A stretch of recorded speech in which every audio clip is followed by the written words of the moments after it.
Assalamu alaikum warahmatullahi wabarakatuh. Leo tuna ishkal ambao tunaweza kuita kwamba ni faradhul muhal katika darasa letu la leo. Inatokana na kwamba je, Imam Ali alayhi salam akahalalisha haram au akaharamisha halali, tutaweza kumfata au hatuwezi kumfata?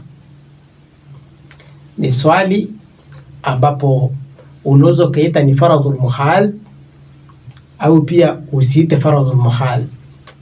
Nategemea wewe unaonaje kwamba ni muhali au haiwezekani.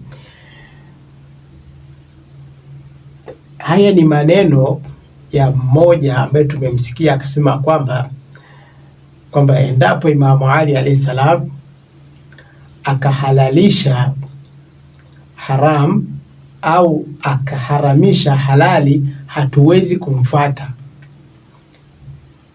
Kwangu mimi na kwa itikadi ambayo ni sahihi, hilo swali, hilo jibu sio sahihi. Lazima utamfata Imamu Ali alayhi salam. Kivipi sasa? Hili swali na jawabu lake ni sambamba na jawabu litakayopatikana na haya maneno hapa ambayo yanasibishwa kama ni ya Mtume Muhammad sallallahu alaihi wa alihi, kitu ambacho si kweli. Tutakuja kuona sio kwa kupitia sanadi ya hadithi, kupitia matini yenyewe. Inasema hivi: lau sarakat Fatima, laiti Fatima bintu Muhammadi, binti ya Mtume Muhammad sallallahu alayhi wa alihi, leti angeiba. Natija nimeiweka katika sehemu mbili. Natija ya kwanza ambayo ni katika sehemu ya haya maneno kwamba laqata'tu yadaha, ningekata mkono wake. Mtume Muhammad angekata mkono wa Fatima binti yake. Mimi nimeweka jawabu la pili, lakini baada ya kutosihi jawabu la kwanza kwamba jawabu hili sio sahihi. Kwa sababu gani? Alafu ndio tuende katika jawabu la pili. Kwa sababu Fatima ni nani? Fatima ni mtu ambaye ni maasume, ni maasum. Huyu maasum itakaposemekana kwamba ameiba, kama itakapofaradhishwa kwamba ameiba, manake kuiba sasa sio kitu kibaya tena, tayari ni kitu ambacho ima tufaradhishe ni wajib au ni mustahab au ni mubah. Ima ni wajibu, iwe ni wajibu kufanya hicho kitendo kuiba, au ni mustahabu au ni mubah. Kwa sababu Fatima hawezi kufanya kitu ambacho ni makruh, hawezi kufanya, na hawezi kufanya kitu haramu, hawezi kufanya. Kwa hiyo inabaki tukifaradhisha kwamba Fatima akaiba, maanake itakuwa ima ni wajib au mustahab, yani kwa lugha nyingine mnaita sunna, sawa, au utasema kwamba ni mubah, ni kitu ambacho kinafaa ukafanya. Kwa hiyo ingia katika upande wa jawazi kwamba inafaa, na jawazi sio jawazi kwa maana ya makruh, kwa sababu makruh pia ni jaiz, kwa sababu wao pia hawafanyi makruh. Kwa hiyo haingii hapa, ndio maana nikaandika makruh hawafai wala haram hawafanyi. Kwa sababu makruh ina karaha ambayo sio ghalidha, ama karaha ambayo ni ghalidha, ambayo ni shadida, tunasema ni haram. Kwa hiyo hizi zote hawafanyi. Kwa hiyo masala ya kwamba maasum ameiba, ukiona ikafaradhishwa kwamba maasum ameiba, maanake imekuwa ni ima wajib au mustahab au mubah.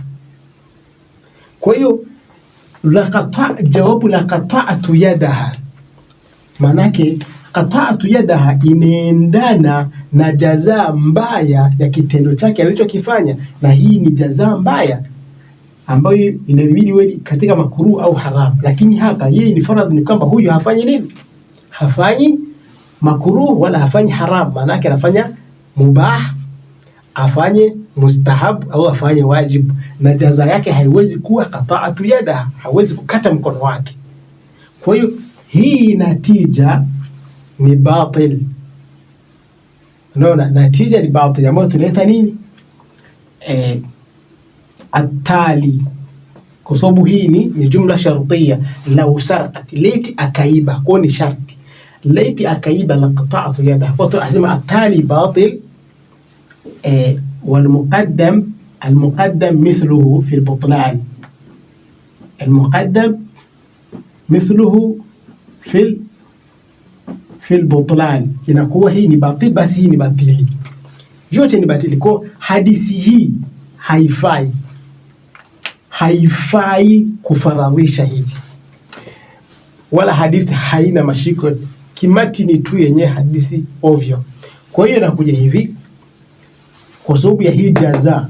Kwa tunasema hivi, inabaki hivi, faradhi yake ingebidi hivi: lau saraqat Fatima bintu Muhammadi la hakamtu bihilliyati sariqa. Laiti Fatima angeiba, ningehukumu kwamba uwizi umekuwa ni halali au ni wajibu au ni mubaha. Uwizi huu ingebidi uwe mustahab fi'luhu, uwe ni mustahab au wajib au nini, au mubah, kitu ambacho ni mubah. Kwa isingeweza kuwa ni makruhu au haramu. Kuona tukapata mustahabu au wajib au mubah, kwamba inafaa tu kufanya, kwa ni halali kufanya. Kwa hiyo imamu tukafaradhisha, yule aliyefaradhisha. Sasa kuna mtu alifaradhisha kwamba Imamu Ali leti akaharamisha halali au akahalalisha haram, tusingemfuata, jawabu ambalo sio sahihi. Jawabu sahihi ni kwamba leti Imamu Ali akahalalisha haram au akaharamisha halali, tungemfuata, kwa sababu maana yake ni nini? Maana yake ni kwamba halali sasa imekuwa haram, na hiyo iliyokuwa ni haramu imekuwa halali. Kama sasa hivi Imamu Ali kaharamisha kahalalisha kula nyama kitimoto, maana yake ni hivi, wewe usifikirie kwamba kitimoto imeharamishwa. Ni kwamba kinyama kitimoto imekuwa tayari ni halali. Kwa sasa hivi Imamu Ali leo katuambia kwamba kaja katuambia kwamba kula nyama kitimoto ni halali. Sisi tunakula kwa sababu amesema ni halali. Unaona, inafaa kula. Unaona, ni faradhi hiyo. Kwa lau saraqat Fatima bintu Muhammad la hakamtu bihilliyati sariqa, leti Fatima angeiba, sio tungemkata mkono, la, kwa sababu ni batili. Kwa ingebidi hivi, la hakamtu bihilliyati sariqa, ningehukumu kwamba kuiba kumekuwa kunafaa sasa, ima kwa wajib au mustahabu au kwa steri ambayo ni mubah. Ndio maana hatuwezi sasa yule anayekuja kustadili na hii hadithi kwamba la taa li makhluqin fi ma'siyati al-khaliq, usimtii, hakuna utii wa kumtii kiumbe yeyote katika kumwasi Mungu, ni sahihi kabisa maneno Imam Ali alayhi salam. Al-Imam Ali alayhi salam, haya maneno, huyu inategemea huyu makhluq ni nani. Huyu makhluq huyu, kuna maasum alafu kuna ghairu al-maasum. Hasa ambaye ni maasum, itaa yake inakuwa ni mutlaqa. Mutlaqa lazima umtii katika chochote akachokisema chochote, ama huyu ghairu maasum, hana taa yoyote. Kwa hiyo huyu, hii la taa li makhluqi, ni makhluqi yupi? Anakusudiwa makhluqi huyu, sio makhluqi huyu. La taa li makhluqin fi maasiyati al-khaliq, ni makhluqi ambaye ni ghairu maasum. Kwa hiyo unaweza ukaona hapa hii hadithi ya la taa li makhluqin fi maasiyati al-khaliq haiendani na faradhi yetu ya kwetu sisi hapa. Kwa hiyo Imam Ali alayhi salam endapo akatuamrisha akasema hii halali imekuwa haram, sisi tunamfuata, au hii haram imekuwa halali, sisi tunamfuata vyovyote, kwa sababu kuna hadithi nasema hivi, insalaka kullu nasi wadiyan au audiyatan, watu wote wakifata mabonde, njia tofauti tofauti, wasalaka aliyun wadiyan, na Imam Ali alayhi salam akafata njia moja tu peke yake. Watu wote wamefata njia tofauti tofauti au njia moja, na Imam Ali akafata njia yeye peke yake. Chukueni njia ambayo ameifata al-Imam Ali alayhi salam. Kwa hiyo endapo Fatima kaiba faradhun, kwamba endapo Fatima kaiba, tunahukumu kwamba kuiba sasa kunafaa, ima wajib au mustahab au mubah. Wassalamu alaikum wa rahmatullahi wa barakatuh.